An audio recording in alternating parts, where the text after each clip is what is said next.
Hello everyone and আসসালামু আলাইকুম। কেমন আছেন সবাই? আশা করছি সকলে বেশ ভালো আছেন এবং সুস্থ আছেন। আমরা বেশ ভালো আছি।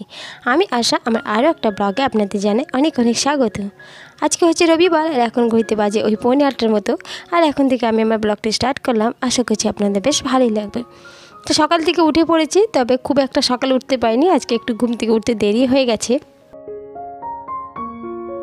আর ঘুম থেকে দেরি করে ওঠা মানে এত এত কাজের পাহাড়। তো এই যে চটপট উঠে পড়েছি, হাজব্যান্ডও উঠে পড়েছে, মেয়ে উঠে পড়েছে। তো ওরা এখন ফ্রেশ হচ্ছে আর আমি ততক্ষণ ভাবলাম বিছানাটা একটু ভালো করে ঝেড়ে নিই, কারণ ওরা আবার বসে পড়লে তখন আর ঝাড়া হবে না। তো যাই হোক, এইদিকে বিছানাটা একটু ভালো করে গুছিয়ে নিচ্ছি, তারপর তো একটু চা বসাতে হবে। সকাল সকাল উঠলে সংসারের কাজগুলো কিন্তু পরপর বেশ সুন্দর হয়ে যায়, কিন্তু যেদিনই দেখি যে একটু দেরি হয়ে যায় সেদিনই কিন্তু একটু চাপ হয়ে যায়। তবে একটু সকাল থেকে তাড়াহুড়োভাবে কাজটা করতে হয়, তাহলে মোটামুটি সারাদিনের মধ্যে সমস্ত কাজই বেশ সুন্দরভাবে করে নেওয়া হয়। তো যাই হোক, এই প্রথমে আমি বিছানাটা ভালো করে গুটিয়েও নিলাম। আর এই যে এই কিচেন কাউন্টারটা একটু ভালো করে মুছে নিই। তো এখন একটু চা বানাবো, তো তার আগে এগুলো ভালো করে একটু পরিষ্কার করে দিচ্ছি। তো আর তাড়াহুড়ো করে কাজগুলো না করলে উপায় নেই। তো মেয়েকে আবার পড়তে বসাতে হবে, কারণ ওদের সামার ভ্যাকেশন চলছে। তো প্রচুর প্রজেক্ট দেওয়া আছে, তারপরে এমনি প্রচুর বাড়ির কাজ আছে। তো সেগুলো এখন থেকে শুরু করে দিতে হবে, না হলে তো আবার লাস্টের দিকে তখন একটু তাড়াহুড়ো হবে। তো যাই হোক, এদিকে গ্যাসটা ভালো করে একটু ক্লিন করে নিচ্ছি। আর এটা রাত্রিবেলা আমি ক্লিন করে রেখে দিই, কিন্তু সকালে মনে হয় যে না, আরেকবার ক্লিন করে দিই। আর এই যে দেখছো, এই জায়গাটা একটু জল জমে গেছিলো। তো একদিন আমি সবজি ধুয়ে এখানে রেখেছিলাম, তো সবজির জলগুলো নিচে চলে এসছে, তো খেয়াল করিনি। তো আজকে দেখছি জলগুলো অনেকটা জমে আছে, তো সেটা একটু ভালো করে ক্লিন করে নিলাম। আর সেই সাথে এই যে লবণ এবং চিনির যে জারটা, তো সেটাও একটু মুছে নিলাম। আসলে এটা একদম ওভেনের কাছেই থাকে, তো মনে হয় যেন একটু চিলচিটে ভাব থাকে। তো সেই জন্য রেগুলার ক্লিন করে নিই, তাহলে দেখেছি বেশ সুন্দর একদম পরিষ্কার হয়ে থাকে। আর যেহেতু দেরি করে উঠেছি, তো সেই জন্য একদমই আমাদের জন্য চা বানিয়ে নিচ্ছি। আর যেহেতু হাজব্যান্ড র চা খায়, তো দুধ চা খায় না, তো সেই জন্য আবার হাজব্যান্ডের জন্য একটু র চাও বসিয়ে দিচ্ছি একসাথে। অন্যান্য দিন হয় কি, আমরা একটু চা খেয়ে নিই, তারপর হাজব্যান্ডের জন্য বানাই, কারণ ও একটু দেরি করে ওঠে। আর সব দিন তো একই রকম যায় না, আজকে তো আমি নিজেই দেরি করে উঠেছি। তো যাই হোক, এদিকে দুধ চাটা হয়ে যাক, এদিকে হাজব্যান্ডের জন্য একটু র চাও বসিয়ে দিচ্ছি। তো এইদিকে দুধ চাটা মোটামুটি হয়ে গেছে, আর এদিকে র চাটাও আমি নামিয়ে নেবো এবার হাজব্যান্ডের জন্য। তো সকাল সকাল উঠে দুরকমই চা বানাতে হয়, এটা আমার রেগুলার সিস্টেম, কারণ আমাদের নিজের জন্য একটু দুধ চা বানাই। আর সকালে সত্যি কথা র চাটা খাওয়া বেশি ভালো, কিন্তু আমার একদম ভালো লাগে না। তো যাই হোক, এই যে দেখো র চাটা হয়ে গেছে, তো হাজব্যান্ডকে এখন দিয়েও দেবো।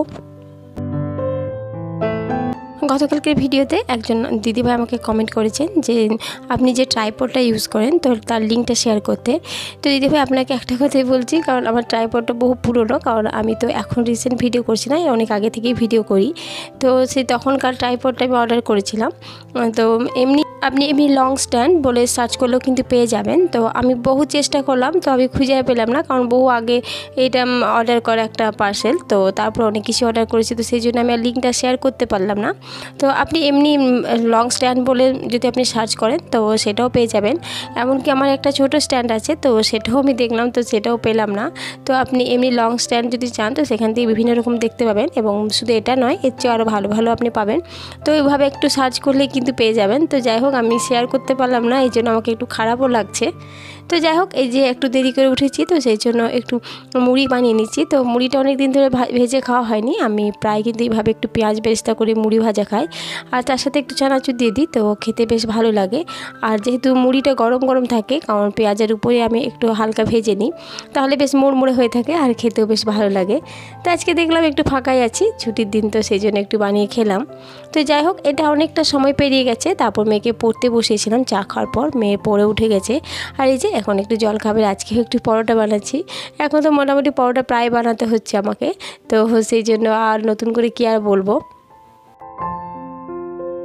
আসলে এই পাউডারটা আমার মেয়ে বেশ খেয়ে ফেলছে, কারণ এমনি দুধ চা বলুন বা এমনি গুড় দিয়ে বলুন, যে কোনো দিয়েই কিন্তু গরম গরম পাউডারটা খেয়ে নিচ্ছে।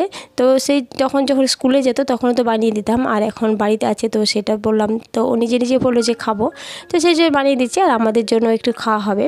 তো গরমে এই জিনিসটা একটু ভালো লাগে না, তো কি আর খাবো, কিছু তো করার নেই, তো সেই জন্য বানিয়েও দিচ্ছি। যাই হোক, এদিকে আমার পাউডারগুলো ভাজা হয়ে গেছে। আবার যখন স্কুল খুলে যাবে, যখন পুরোপুরি ডে স্কুল হবে, তখন হয়তো মেয়েটাকে এই সকাল টাইমটা একটু সেদ্ধ ভাত বা খিচুড়ি এসব কিছু বানিয়ে দিতে হবে, কারণ তখন অনেকটা সময় থাকার ব্যাপার। তো যাই হোক, এইদিকে আমার পরোটাগুলো হয়ে গেছে, আর এই যে চাকি বেলনাটা একসাথে ধুয়ে নিলাম, আর নাহলে পরেই থেকে যাবে। তো যাই হোক, এখন খাওয়া দাওয়া শুরু করে নেবো। টিফিনটা খেয়ে নিয়ে তারপর আবার রান্নারও জোগাড় করে নিতে হবে। আর এখন এই যে হাজব্যান্ড নিয়ে এসেছে কিছুটা পরিমাণে মাছ, তো মাছগুলো আমি বাইরে একটু ভালো করে আঁচ ছাড়িয়ে ধুয়ে নিয়েছিলাম।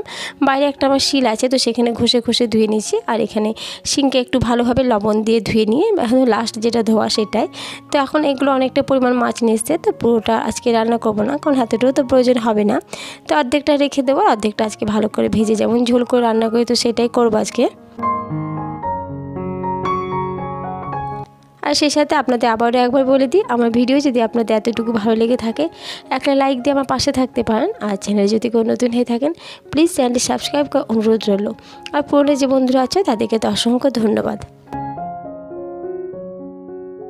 মাছের ঝোল বলুন আর যাই বলুন, এগুলো তো নিত্যদিনেরই রান্না, তো এগুলো নতুন করে আর কী বা বলবো। তো এইদিকে দেখো আমার ঝোলটা হয়ে গেছিলো, তো এই যে মাছগুলো এখন ভেজে রেখেছিলাম, তো সেগুলো দিয়ে দিলাম।